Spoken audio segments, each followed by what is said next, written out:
After 3 days of going to Phoenix Fan Fusion and having the time of my life, I can finally start recording the videos that I need to record. And we are just a little bit behind, so bear with me on this. I know that we're on the cusp already of 4.7 coming out for Genshin Impact, alongside the Wuthering Waves, like update stuff, and alongside all the Honkai Star Rail stuff for Boot Hill. So bear with me, this week's a little bit of a catch-up week.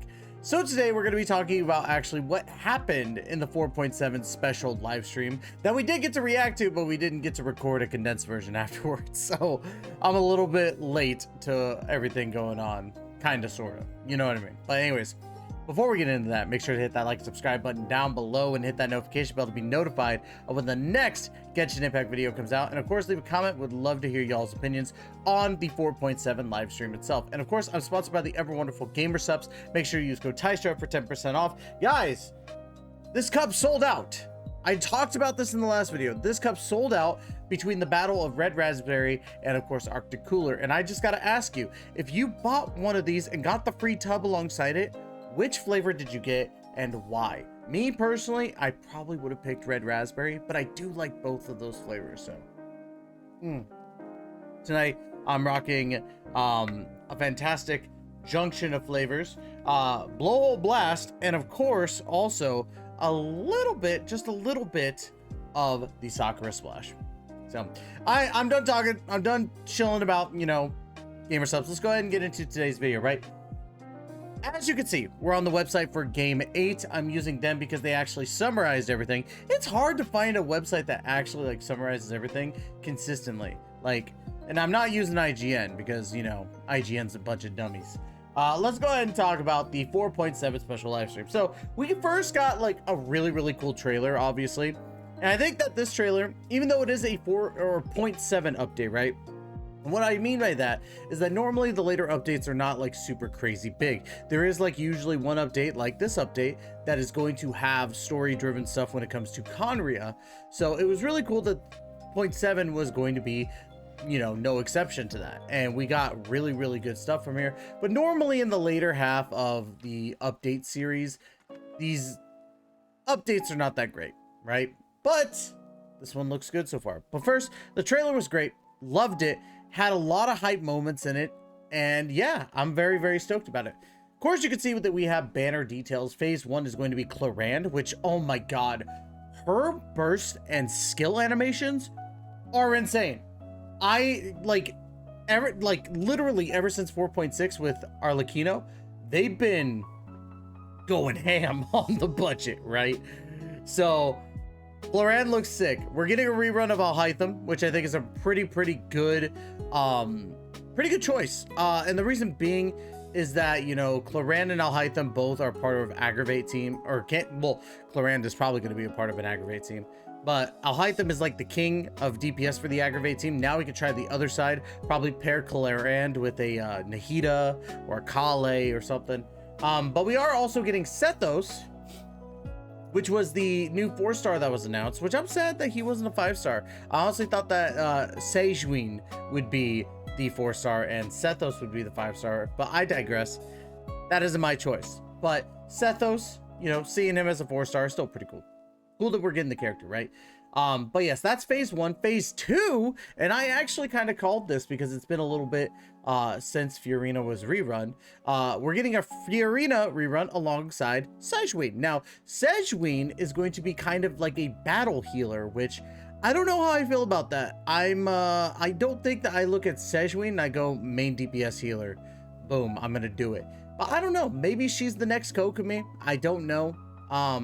But yeah, you could hold down her arrow attack. So like, you know, your holding attack, and instead of firing off your arrow, it just shoots heart bubbles, which is pretty sick. I think that's a cool way to do it, but you know, otherwise I think Fiorina running along this banner is really good. Fiorina is like a top tier unit. Definitely would suggest people getting her now because who knows when she's going to be rerun next. Wonderful Hydro Archon. You know. But then we got the update for new endgame, and this is the first piece of really big news in my opinion. The Imaginarium Theater. Now, what's really cool about the Imaginarium Theater is that it's going to be updated consistently, right? And you can go through this and get like a bunch of rewards. Like you're gonna get up to 800 primos, which is half a multi. That's still decent for Genshin Impact standards. A bunch of really cool stuff, and you get poses for like cameras and stuff like that, so you can take some really cool pictures. But how this event is going to work, right, is that you could get trial characters, which I think is really cool, or you could get your own characters. It's going to kind of play like the what is it, that Smash Light mode or whatever, the campaign where you have to go and do battles, and then you'll unlock you know, the people as you go through. I think that's really cool, but they also have stamina, I guess, in the sense of like you can use them only a certain amount of times and then they're gone, and then you could switch in new characters for the Imaginarium theater. I think that this is going to be a fun game mode. I know a lot of people had talked about this and rumored about this for a while, and said that it was going to be bad. From what it looks like it's going to be a lot of fun, and I can't wait. I honestly can't. I think it's going to be really sick. But let's go ahead and also talk about the new quests. We're getting the new story quest for both Clorinde and Sejuani. Easy peasy. We already kind of knew about it. But we're also getting a new Archon quest, which is what I was talking about a little bit earlier with the trailer. And there's a big chance, and from what we saw with the trailer of Aether and Lumine, that we're going to see these two reunite in some capacity. And that's bonkers. They were definitely not holding back in that trailer, but there's also something that's telling me too, like, well, not something that's telling me, it was in the trailer. Dainsleif's gonna get attacked. By who? I don't know yet. I don't know if it's the sibling or what. It looked like Aether, but at the same time, I'm like, okay, so canonically, it's supposed to be Aether, and then Lumine is the one that's, you know, caught with the, you know, abyss. So I don't know. I'm kind of torn on it, and I don't know how to feel. They also did an animated trailer of this, and the animated trailer was so good. It literally almost made me cry. I was so choked up. I was like, wow, this is gorgeous. And it just goes to show you that they truly know what they're doing when it comes to animation. Where's my freaking Genshin Impact anime? You photable, right? Don't mind me. My nose is a little stuffed up right now and it itched. We're gonna talk about this just really quick because I guess like they have it out of order. Good job, Game 8. But the Natland preview, right? Woo, baby. All right, so I called this as well that we were gonna get some Natland details. It made sense. Normally they do this anyway, but it's a pretty easy call. Like I wanna confront this because somebody somebody said this in my in one of my videos as well, and I'm gonna confront it. When I say I called it, right, it's because it's an algorithm of the same thing. I know usually when the dates of the new updates are going to be, unless they make a, you know, quick change. I know when they're going to release information because I've been playing this game since day one. You know who you are. I'm calling you out.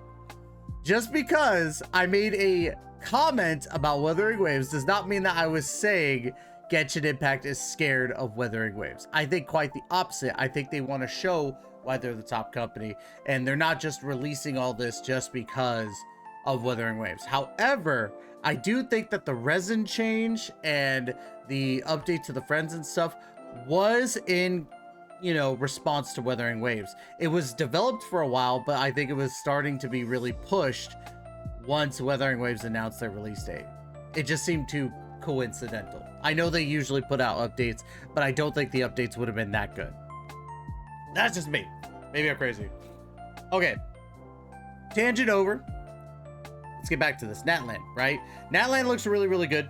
Apparently we get to transform into creatures. And I thought it was 3 at first, but I did get corrected on TikTok by a lot of people. It is 6. There's going to be 6 different creatures that we transform into. They only showed us 3. Now the 3, one can like swim through water and lava, which is pretty dang sick. One can climb on walls and just zoom around, and another is a furry Yoshi that literally like transports you up into the air by clinging onto the orbs or like little beam shot things that we normally do anyway, but we're gonna have to be a dinosaur to do it this time. So I don't know. They look really cool. I'm excited for Natland because it is something different. So pretty excited for this.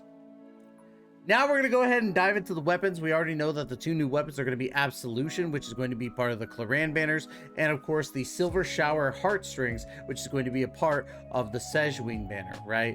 Alongside, we are getting a new bow in one of the new events that is coming out called Cloud Forged, and I'm pretty stoked on that one. It looks really, really cool. It looks like a Faruzan bow almost. But yes, that is going to come from the event Mutual Security Enhancing Simulation. From my understanding, right, this event is going to be mainly Theater Mechanicus, but I don't know, it's weird. It's going to operate like Theater Mechanicus, but it's going to operate like League of Legends. So it's very strange, but cool. I like the idea of it. I'm not a big League of Legends fan, but I would try this. I do like new types of events that are unique, and I think that Genshin doing this is a really, really good idea. They really need to diversify the events that they go through and make the previous events better. Will this make Theater Mechanicus kind of obsolete? I don't think so. Theater Mechanicus, I think, is really, really good, but this is going to be something different. I'm kind of excited for it. This one, the Endless Forms Most Martial, if I remember this correctly, it's going to be the fighting event, and you're going to have trial characters and stuff like that, so I think that's cool. But I wasn't too excited about that. Spino Double Blaster is going to be the blasting of the balloons with a water cannon, which is like, yay. But it is going to be an easy event, easy primos. Do it. It's free. Come on now. And then, of course, Record of Reflective Writing. I think that this is the... Oh, okay, so this is trial with, like, character elemental skills. I do vaguely remember this one, but I didn't think too much of it. But it's cool. I dig it, right? And then, of course, we also got the announcement of the Leyline Overflow. Now, I do want to talk about some things in regards to the fact that Wuthering Waves did release just before this live stream. And I wanted to talk about this because I think it's really, really important, right? So, originally, right? Let me scroll back down, actually. I don't know why I scrolled up. Originally, we had this thumbnail, right? And this was in the Twitch side of things. And this was the thumbnail, right? For Twitch and YouTube. And what I mean by that is that before it starts, you usually see what the thumbnail is going to be beforehand, or the still image, and they put it on there, right? About 30 minutes before, or maybe even 15 minutes before, right? They put it onto this, right?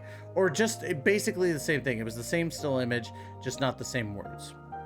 And I find that they probably did this as a response. Now, a lot of like Genshin diehards are going to take this as me saying, oh, well, they did it so that they could, they were afraid of Wuthering Waves type stuff. I think this is just to be competitive because Wuthering Waves is big at launch. Now, granted, it's had its problems, but it's still really, really big. I mean, hell, I'm pretty sure that if I looked on Twitch right now, right?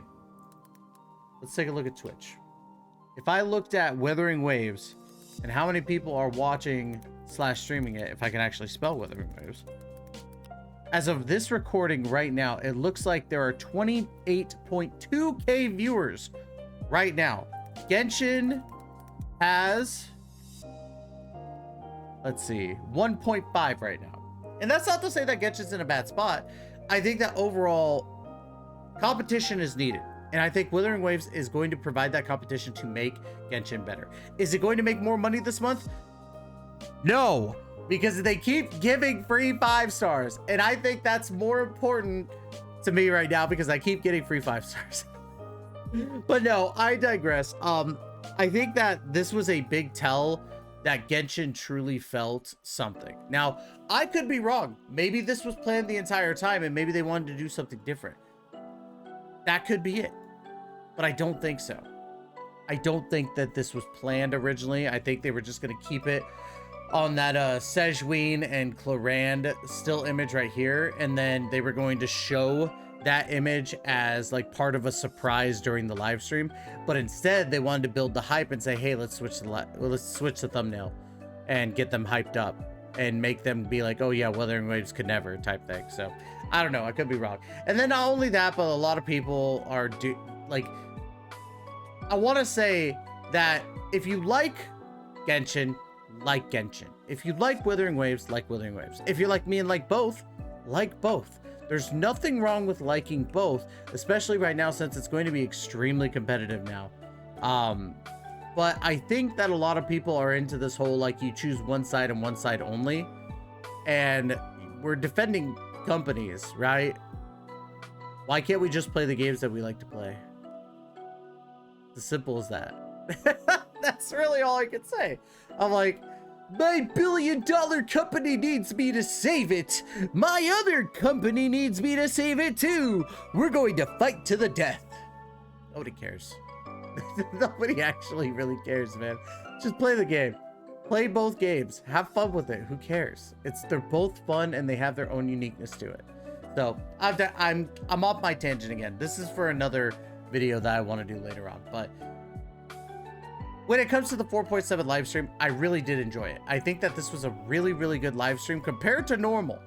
Because 9 times out of 10, the live streams are kind of, you know, But this live stream was really, really good. And it brings me hope for what's to come.